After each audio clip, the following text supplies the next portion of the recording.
ষষ্ঠী তিথি না হলেও আজ নীলষষ্ঠী, তাই মায়ের সাথে চলে গিয়েছিলাম প্রায় ৩০০ বছরের প্রাচীন আমাদের বাবা বুড়ো শিবের মন্দিরে। কিন্তু কেন পালন করা হয় এই ষষ্ঠী, সমস্ত কিছু জানবো আজকের ভিডিওতে।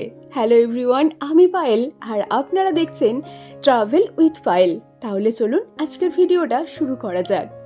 জানো তো, আমাদের গ্রামে এখন অনেক শিব মন্দির হয়েছে, কিন্তু সবাই বাবা বুড়ো শিবের মন্দিরেই প্রত্যেকবার পুজো দিতে যায়। তার জন্য মাকে এবার বলেছিলাম, মা এবার কিন্তু আর বেশি লেট করো না, আসতে সেই দুপুর হয়ে যায়, তুমি অতক্ষণ না খেয়ে থাকতে পারবে না।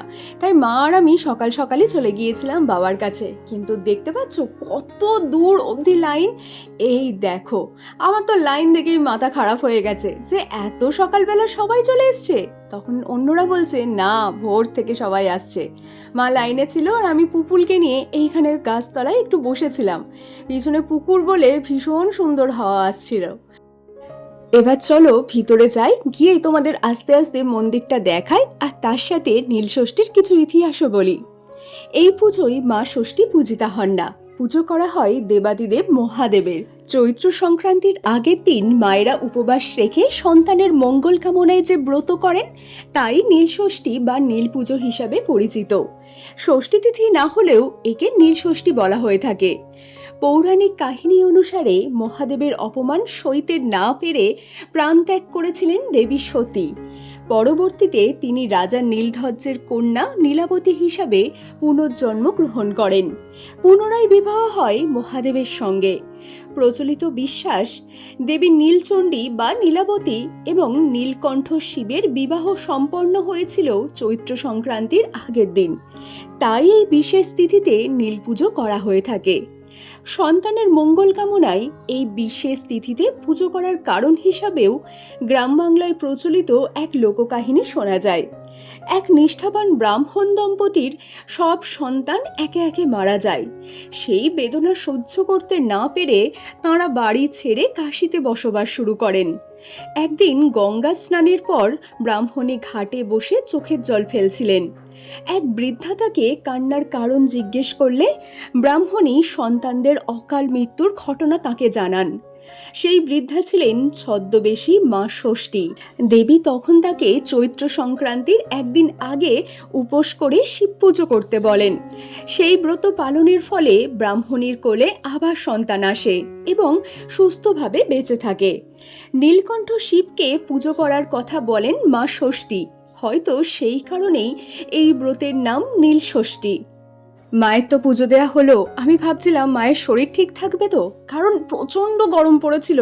ভিতরে একজন বয়স্ক মহিলা, উনি ভীষণ অসুস্থ হয়ে পড়েন, পুজোও দিতে পারেননি। ওনাকে ডাইরেক্ট টোটো করে হসপিটালে নিয়ে যাওয়া হয়েছিল।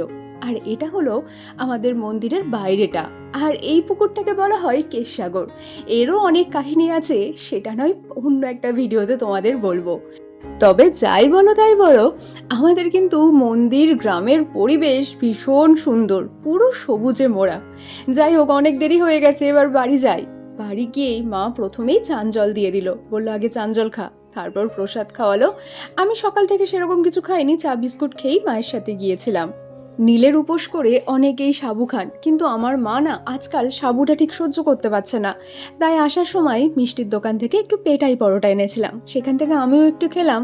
তারপর ঠাকুরের একটু প্রসাদ খেয়ে আমার আর শরীর চলছে না। তার মধ্যে মা আবার মিষ্টি নিয়ে এসছে জোর করে খাওয়াবে বলে। আর ভালো লাগে বলো?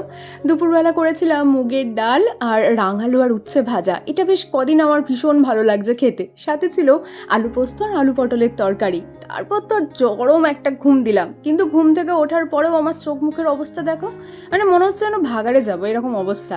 আর মন্দির থেকে আমাদের যে ফলটা দিয়েছিল, মানে সবাইকেই একটা করে ঠাকুরমশাই ফল দেয়, আমাদের দিয়েছিল ফ্রুটি। সেই ফ্রুটিটা গুড় দিয়ে খেতে তো দারুণ লাগে।